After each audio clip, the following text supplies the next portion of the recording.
On va faire des prédictions dans cette vidéo pour l'année 2024, hein, puis on verra à la fin de l'année si ça se vérifie ou pas. C'est parti!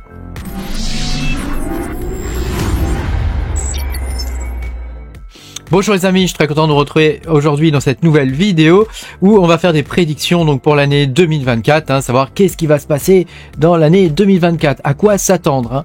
Pense à mettre un petit pouce bleu et puis à t'abonner à la chaîne si tu es pas abonné. Je te rappelle que tu peux me soutenir à voir mes vidéos en avance en cliquant sur le bouton rejoindre sous la vidéo. Merci à toutes les personnes qui me soutiennent, hein, merci très chaleureusement du fond du cœur. Alors on va pouvoir commencer, donc l'objectif de cette vidéo c'est de faire un peu des prédictions en fonction de ce qu'on connaît et en fonction de différents indicateurs, hein, donc j'en ai toute une série d'indicateurs que je vais te présenter là qui vont permettre de dégager une tendance et donc de faire quelques prédictions. Alors on va faire une prédiction macroéconomique déjà, hein, pour pouvoir situer un peu le paysage, hein, puis ensuite on fera une prédiction au niveau du Bitcoin et enfin on fera des prédictions au niveau des coins qui sont intéressants à miner et puis des possibles futurs coins qu'il va y avoir. Voilà. Donc la première chose, le premier indicateur que je voudrais vous montrer, ce sont les taux d'intérêt. Hein. Donc ça, c'est la Federal Funds Effective Rate. Hein. Donc c'est les taux d'intérêt pratiqués aux États-Unis. Donc tu verras, la plupart des indicateurs que je prends, ce sont des indicateurs des États-Unis parce que malheureusement, la bourse en Europe et tout ça, on s'en fiche un peu. Hein. Ce qui compte, c'est eux qui drivent le marché. C'est les États-Unis. Comme tout à l'heure, je prends le Bitcoin aussi, hein, parce que c'est lui qui drive le marché des crypto-monnaies. Donc là, il est attendu normalement, tu vois, une réduction normalement des taux d'intérêt. Alors certains organismes prédisent qu'au deuxième en Q2, hein, donc au deuxième trimestre, il devrait y avoir une réduction significative, hein, et c'est sûr à 99,99%. Hein, c'est la CME Fed Watch, il me semble de mémoire, hein, qui prédit ça. Hein. Donc voilà, donc ça c'est plutôt bon pour nous, hein, parce que ça veut dire que si les taux d'intérêt baissent, les US bonds, il y aura moins d'intérêt pour les rendements. Hein, et donc pour le coup il y aura plus d'intérêt pour les actions et aussi par voie de conséquence pour le Bitcoin. Hein. Donc si on regarde le SP500, hein, que je vous montre dans chaque vidéo de Mining News, hein, tu peux voir qu'au niveau du SP500, malgré les taux d'intérêt qui sont bien montés, hein, dernièrement, hein, puisqu'on est à 5, quelque chose % aux États-Unis, et malgré les taux d'intérêt qui montent, on voit que ça continue de monter au niveau du SP500. Hein. Donc ça représente un peu les equities quelque part aux États-Unis, le marché des actions. Hein, d'ailleurs, tu peux voir que le marché des actions ici aux États-Unis, il évolue favorablement. Hein. Donc c'est à prévoir que dans l'année 2024, il va continuer de se renforcer, je pense. Hein, le marché des actions aux États-Unis, j'allais dire des equities, c'est une question d'habitude. Hein, le marché des actions aux États-Unis va continuer de se renforcer, hein, et par voie de conséquence, le marché des crypto-monnaies aussi. Hein. Donc si on regarde cet indicateur qui est l'US02, alors il y en a plusieurs, il y a le 0,1 pour 1 an, le 0,2 pour 2 ans, le 10, le 5, hein, donc ça ce sont les achats, c'est un indicateur sur les achats de bons du trésor américain. Hein, comme tu peux le voir, ça a beaucoup monté, hein, ces derniers temps, hein, mais on peut voir quand même qu'il y a une baisse significative qui a été entamée. Hein, et donc il est fort probable qu'avec la baisse des taux d'intérêt au deuxième à Q2, hein, donc au deuxième trimestre, on puisse observer une baisse maintenant des taux d'achat de bonds, hein, américains vers que ça va baisser quoi, grosso modo, et que donc toutes les liquidités, une grande partie de ces liquidités là vont se diriger vers le marché des actions et par voie de conséquence aussi des crypto-monnaies. Hein, donc ça c'est un dernier indicateur macro que je voulais te montrer, c'est l'unemployment rate, avec mon accent magique, hein, n'est-ce pas? Donc tu vois, ça c'est un indicateur qui est à effet retard. Hein. C'est le marché de l'emploi aux États-Unis.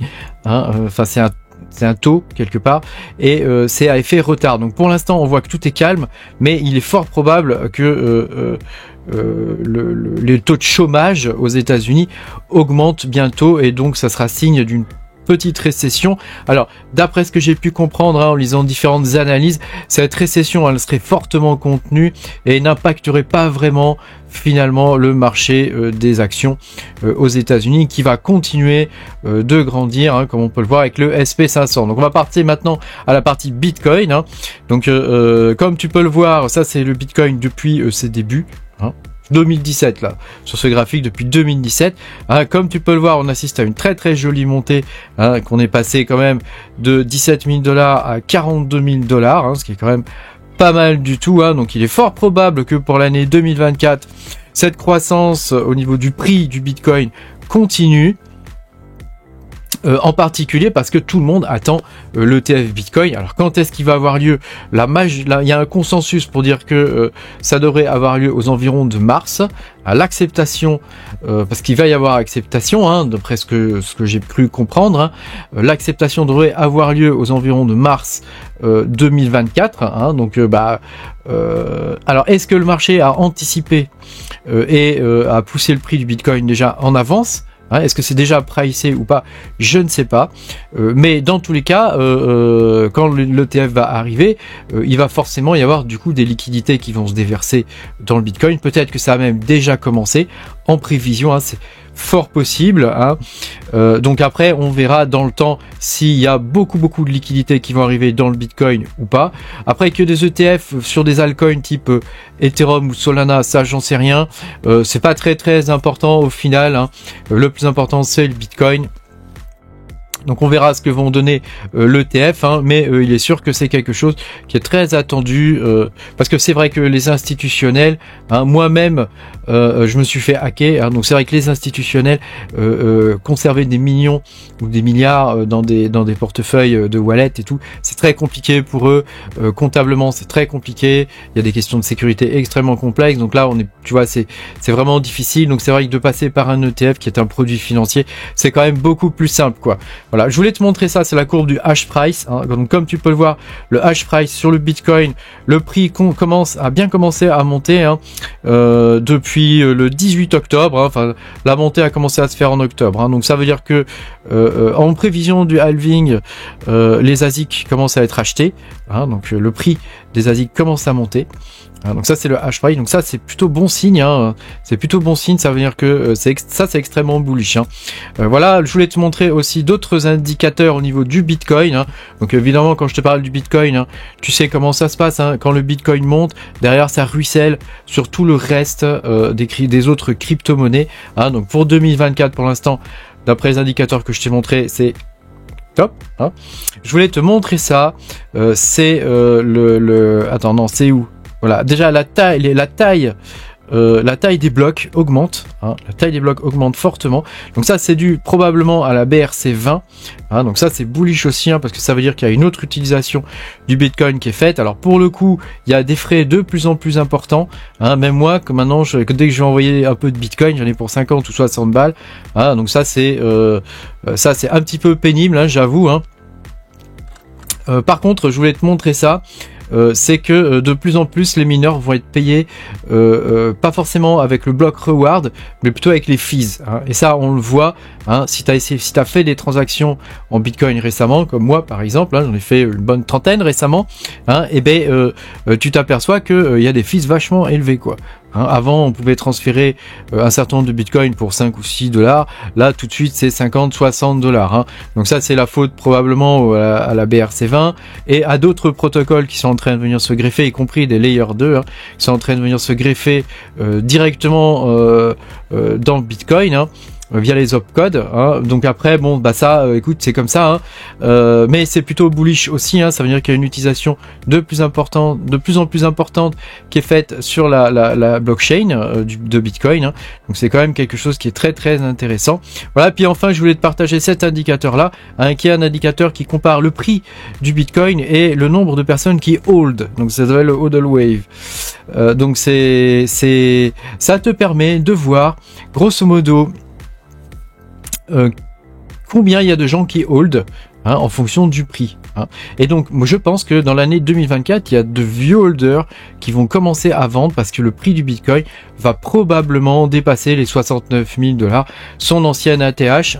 Et pour le coup, il va y avoir des gens qui vont commencer à vendre leur Bitcoin, y compris d'anciens holders, parce que comme tu peux le voir, il y a de plus en plus de vieux holders, parce que la courbe qui est la courbe orange, et ben elle est de plus en plus haute, et là tu peux voir qu'à l'approche du halving, il y a vraiment de plus en plus de holders, on peut le voir au niveau de chaque halving, à chaque fois, il y a de plus en plus de holders, mais il y en a eu moins quand même lors du dernier bear market.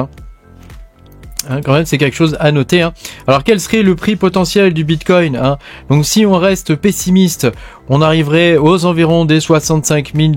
Donc, c'est la courbe qu'il y a ici, la petite courbe rouge, parce que il pourrait y avoir des résistances, par exemple, sur l'ancien ATH.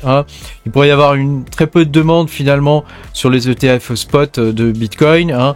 Et puis, les investisseurs long terme sur le Bitcoin auraient décidé de vendre. Voilà. Le deuxième cas, ça serait le cas de base, il l'appelle comme ça ici, où il pourrait y avoir une parité qui pourrait se faire aux environs de 2025 sur le Bitcoin et l'or. Donc là, on arriverait plutôt sur un Bitcoin qui serait dans les 100 000 $.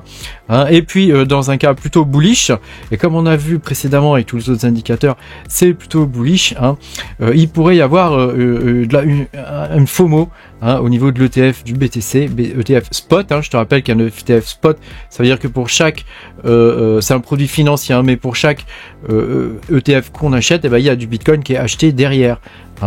Donc c'est un contrat. Donc si toi tu signes pour acheter tant, eux derrière ils doivent acheter tant de Bitcoin. Donc il pourrait y avoir une véritable FOMO et on pourrait monter sur des prix de 160 000 $. Voilà. Dans d'autres vidéos, sur la vidéo de l'année 2023, je t'avais dit que peut-être qu'on monterait en 2024 lors du prochain début de bull run dans les 150 000, 140 000 $. Tu vois, là c'est un petit peu plus bullish que mes prédictions. 160 000 $, mais je pense que ça peut être pas mal, voilà. Et donc l'accumulation continuerait à se faire. Alors pour nous, les mineurs de garage, comment tout ça va se fagoter, donc tu vois que si effectivement on reste sur le base case là, sur le cas de base, c'est-à-dire que le Bitcoin monte aux environs de 100 000 $ sur l'année 2024, on peut imaginer que tout ça va ruisseler, donc le market cap va considérablement augmenter, donc on serait en phase vraiment de pré-bull run, comme on l'est déjà plus ou moins actuellement, mais disons que ça s'affirmerait encore plus, et on pourrait imaginer que certaines crypto-monnaies vont prendre pas mal de valeur.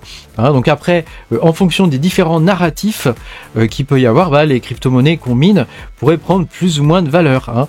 Mais l'expérience nous a montré cette année que plus ou moins toutes ont pris de la valeur, même les crypto-monnaies pourries, vraiment les trucs vraiment pourris de chez pourris.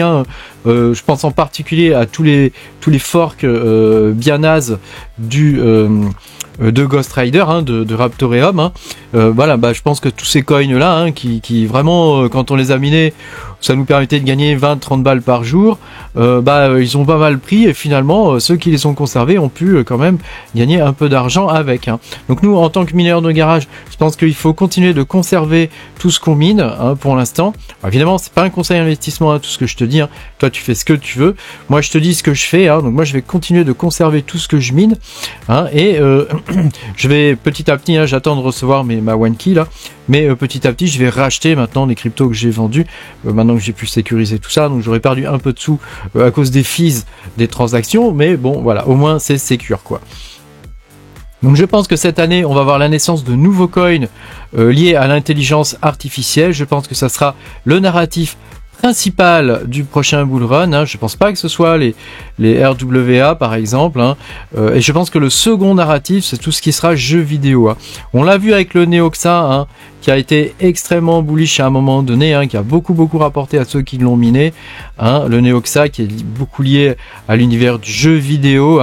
Alors moi j'aimerais bien je peux pas prédire les nouveaux coins qu'il va y avoir, hein. Mais je pense qu'on va avoir, comme on a eu pour le Dinex et pour le Cubic, on va avoir de nouveaux coins encore qui sont des véritables coins liés à l'intelligence artificielle, hein, où il y a véritablement du calcul qui est fait et pas juste une blockchain avec soi-disant des trucs derrière, hein, où il y a un espèce de narratif un peu bidon, hein. Là, il y a vraiment quelque chose derrière. Je pense qu'on va avoir d'autres coins qui vont arriver comme ça, qui seront complexes à miner, mais qui pourront être, dont le reward pourrait être très intéressant.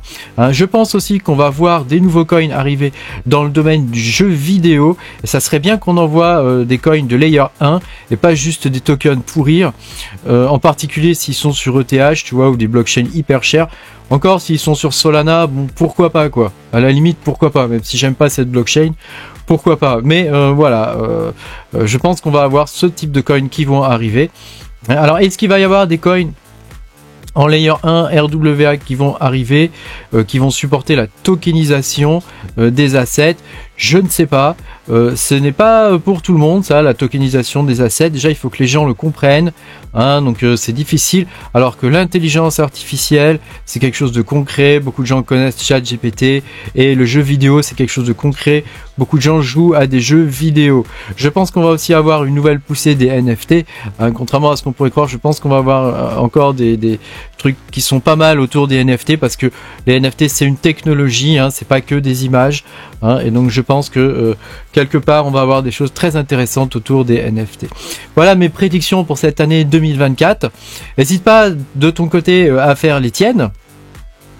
Moi j'espère vraiment pour nous et pour notre communauté française de mineurs qu'on puisse avoir des coins intéressants et de vrais projets cool à miner, comme on a eu, hein, sur cette année 2023, on a eu des beaux projets. Il est probable aussi qu'on ait encore des forks du Kaspa, à ne pas louper, hein, les forks du Kaspa. Certains peuvent mener loin, hein, parce que c'est une technologie qui est quand même relativement révolutionnaire, Kaspa, hein, enfin la façon dont ça a été implémenté. Voilà, bah écoute, un seul l'avenir nous dira, hein, ce qui va se passer. Pense à mettre un petit pouce bleu et puis à t'abonner à la chaîne si tu es pas abonné. Et puis moi je te dis à bientôt pour de nouvelles aventures. Salut!